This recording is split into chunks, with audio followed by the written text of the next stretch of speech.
Muchas gracias. Estoy hasta nerviosa, es la primera vez que estoy compartiendo mesa con una supercampeona, campeona olímpica.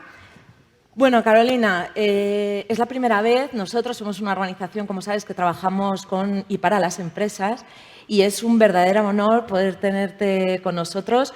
Yo creo que no hace falta presentación, pero voy a aprovechar para poner en valor realmente que nos acompañes en este ratito.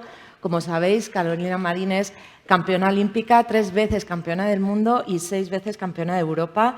Es impresionante, realmente nos hace sentirnos muy orgullosos como españoles, realmente es increíble. También es embajadora de Iberdrola, es un socio muy activo. Tengo ahí algunas compañeras de Iberdrola y realmente es un gusto poder contar con ese empuje y esa apuesta que está haciendo Iberdrola por el deporte femenino.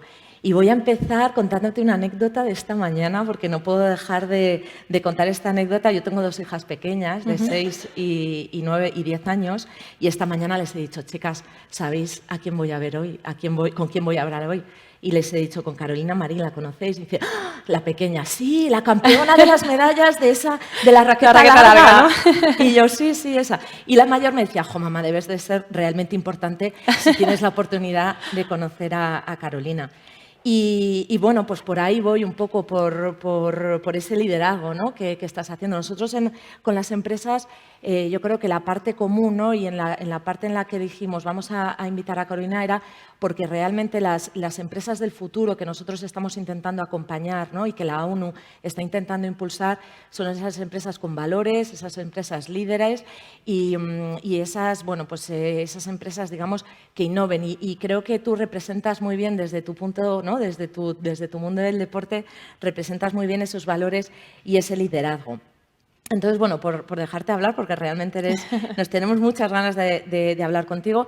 El deporte impacta en muchos objetivos de desarrollo sostenible, impacta en la inclusión, en el ODS 10, impacta también, obviamente, en el medio ambiente, ODS 13, 14 y 15, y sobre todo y obviamente en el ODS 3. Pero quiero empezar a hablar sobre la igualdad de género, el liderazgo femenino, el ODS 3.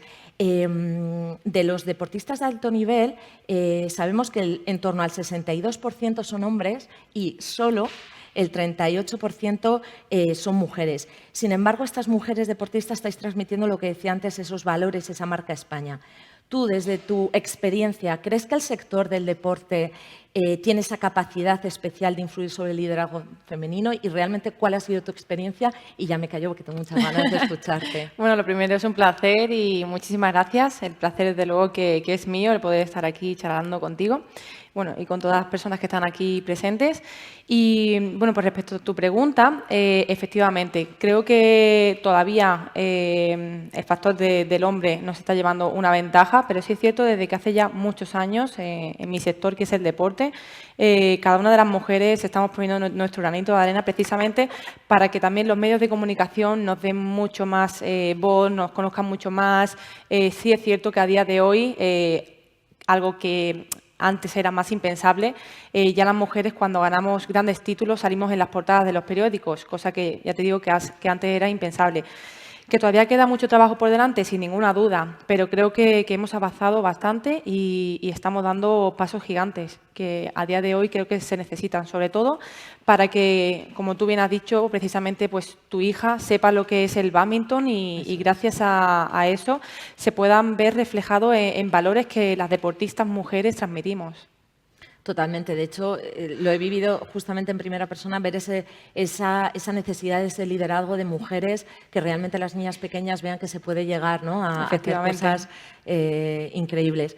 Y luego ya, volviendo un poco quizá más hacia nuestro sector, es verdad que hemos analizado por primera vez el sector del deporte en esta publicación. Nosotros hacemos siempre muchos análisis de datos de cómo el sector empresarial en España está impulsando el desarrollo sostenible en sus estrategias de negocio, y es verdad que nunca habíamos hecho el foco tan concreto en el sector del deporte, que de hecho es un sector muy importante, emplea más de 200.000 personas en España, lo que representa más del 1% del total, es mucho, y también representa en torno al 3,3% del Producto Interior Bruto. fruto, lo cual es, creo, un sector que puede hacer movilizar, ¿no?, muchos cambios de pensamiento y bueno, y sí que vemos que en el sector del deporte no es uno de los sectores más aventajados en todo lo que tiene que ver con el desarrollo sostenible, pero según tu experiencia y conocedora del sector del deporte desde dentro, ¿cómo crees que se está haciendo esa transición, digamos, hacia el desarrollo del deporte y todo lo que tiene que ver con ello, hacia modelos de negocio más sostenibles, modelos de negocio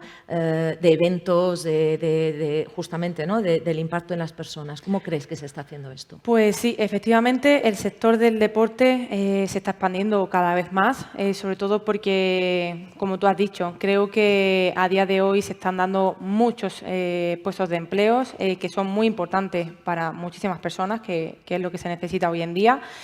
Solamente hace falta ver cómo se organiza una federación. Te puedo hablar de la Federación Española de Bádminton. Cada uno de los puestos que se requieren, por ejemplo, a la hora de organizar también un gran evento deportivo que puede ser un campeonato del mundo, un campeonato de Europa aquí en Madrid, que ya se ha hecho, o en Huelva, que es de donde yo vengo, todos los puestos de empleo que se necesitan, ¿no? Entonces, yo creo que en ese sentido creo que nos estamos expandiendo mucho en el sector del deporte.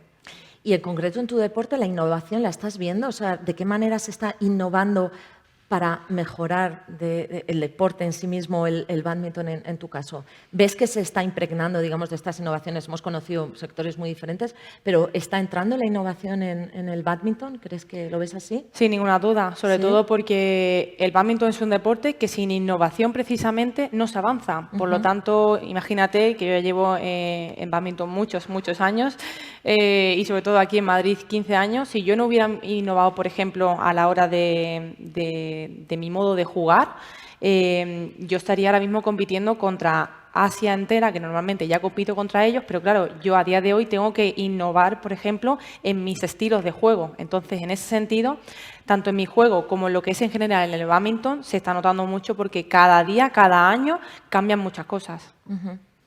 Y de cara, también hablamos nosotros mucho de las empresas del futuro, ¿no?, de los sectores económicos del futuro. ¿Cuáles crees que son esos desafíos y esas oportunidades que hay dentro del bádminton, ¿no?, en concreto? Es decir, ese poder de movilización, de integración, etcétera. ¿Cuáles son esos desafíos que tú estás viendo, que estás como, ¿no?, queriendo avanzar, digamos, más rápido y que ves que quizá hay que romper algunas barreras? ¿Cuáles son esos desafíos y esas oportunidades que crees que hay en el bádminton? Bueno, pues sobre todo a nivel de tecnología. Sí es cierto que yo tengo la suerte de que tengo un equipo que ya estamos muy avanzados tecnológicamente en ese sentido. Si lo comparo, por ejemplo, con el equipo de China o con el equipo de cualquier país de Asia, ellos están mucho más atrás en ese sentido que nosotros. Quizás ahí, por eso yo saco más ventaja en comparación con ellos, ¿no?, en cuanto a esa inteligencia y a nivel de tecnología. Entonces, sí es cierto de que, bueno, nosotros, por ejemplo, muchas veces no queremos dar pistas de cómo son mis entrenamientos, porque a nivel de tecnología utilizamos muchos recursos, precisamente porque no queremos que en Asia nos copien. Si ellos no copian lo que nosotros estamos utilizando, que es donde podemos sacar esa ventaja, quizás yo siempre voy a estar por detrás de ellos. Entonces, en ese sentido, sí es cierto de que yo he tenido la suerte de que bueno, mi entrenador tiene una cabeza increíble. Entonces, el primer momento que nos propusimos querer ser los mejores del mundo, nosotros decíamos, bueno, los asiáticos hacen esto, nosotros no podemos hacer lo mismo porque siempre vamos a estar por detrás, porque en eso ellos son los mejores. Entonces buscábamos otros caminos, otras vías diferentes y ya te digo que a nivel tecnológico nos ha dado una gran ayuda para avanzar en nuestro camino y precisamente, bueno, pues para ganar todo lo que he ganado hasta el día de hoy. Hay muchas veces que me preguntan ¿cómo ves a las empresas españolas respecto a otras empresas ¿no?, del entorno en estos temas del desarrollo sostenible, etcétera? Y yo siempre respondo que mucho mejor de lo que nos creemos, ¿no? Yo creo que se está innovando mucho y se está avanzando mucho y realmente hay una apuesta por las empresas españolas. En ese sentido, tú también, ¿no? Me gusta saber que con tus entrenamientos y con esta innovación podemos, digamos, equipararnos a países como Asia, que a lo mejor tenemos esa imagen, ¿no?, de que van muy por encima. En ese sentido, ¿tú crees que en España sí que estamos a la altura, digamos, de otros países a nivel innovación tecnológico en tu área, ¿no? Sin ninguna duda, sin ninguna duda. Yo creo que el problema nuestro es que quizás nos creemos menos de lo que a lo mejor otros países pueden ser, ¿no? Y yo creo que en ese sentido, bueno, lo primero que es un gran error.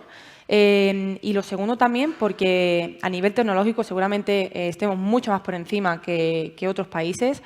Y bueno, en otras áreas, en otros factores, también sin ninguna duda. O sea que yo creo que ahí el error precisamente es, yo creo que el apostar. Fíjate tú que has dicho una palabra que es esa apuesta, ¿no? Sí es cierto que hay pocas empresas españolas que apuestan, por ejemplo, por mi sector, que es el deporte. Si tengo que comparar yo con eso con otros ciertos países, por ejemplo, eso lo envidio. Pero, por ejemplo, Iberdrola, que no es porque yo lo esté representando hoy, pero gracias a ellos, ya hace muchos años, sacó un programa adelante hacia la mujer, hacia la ayuda a la mujer. Y yo, representando a todas las mujeres deportistas, no puedo estar más agradecida a esa empresa precisamente porque ha apostado por ello. Y fíjate tú, si le ha salido bien, que ya se ha visto en los Juegos de Londres o de Río, la cantidad de medallas que las mujeres hemos sacado en comparación con los hombres. O sea, sí que ves esa alianza, ¿no?, y esa necesidad también de trabajar con ciertas empresas en ese empuje por el deporte quizá más minoritario como podría ser el bádminton, o apostando por mujeres, ¿no? En ese sentido sí que ves esa necesidad y ese papel y el rol que pueden tener las empresas. Claro que sí, sin ninguna duda. Yo creo que a día de hoy el apostar no es ningún riesgo, sino te diría que es una seguridad.